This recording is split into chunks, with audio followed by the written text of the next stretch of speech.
A vacation fling was totally out of character for someone as conservative as she was, but Gio was proving to be a potent temptation. Though he was an accomplished flirt, he was also romantically old-fashioned. He opened doors for her, pulled out chairs, and always walked on the outer edge of sidewalks, shielding her from traffic. The combination of hot modern man with old-world charm was devastating. It was driving her a little crazy that he hadn't made a pass. She kept expecting the obvious come-on or physical overture, but it never happened, which meant Gio might be waiting for her to make the first move. Someone as handsome as he was surely had women throwing themselves at him all the time, street performer or not. For the first time in her life, she was considering seducing a man. Her experience with the opposite sex was limited. Her college boyfriend had been a virgin too, and her later courtship with Richard had been polite and formal, mainly because they were being set up by her father. She had less than a week left of her vacation. There was the sense of an opportunity passing her by. However, making the first move seemed to be beyond her.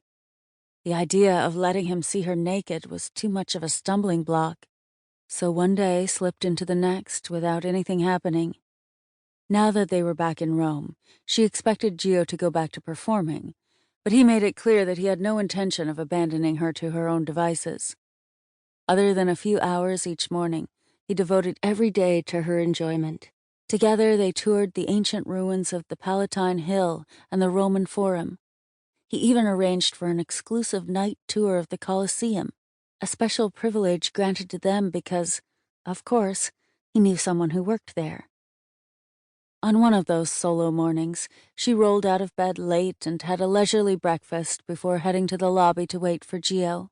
She sat in a wing-back chair, taking advantage of the hotel's Wi-Fi to catch up on her emails.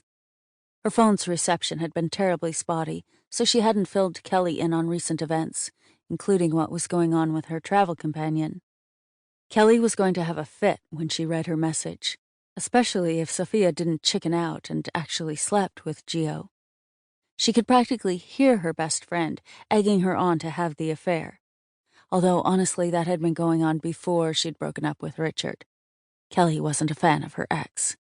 Sophia had just pressed send when her phone buzzed.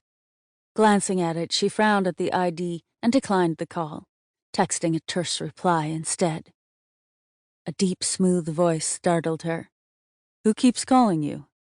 "Oh, hi," she said, dropping her phone inadvertently as Gio sat on the adjoining chair.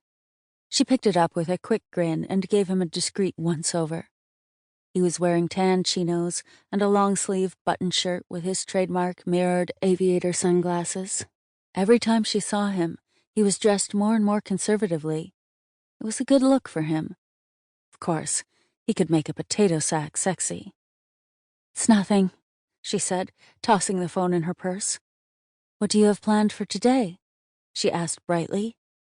Though he asked for her input, Sophia had stopped planning itineraries for what she wanted to see. Gio's ideas were better. He always seemed to know someone who had special access at all the attractions.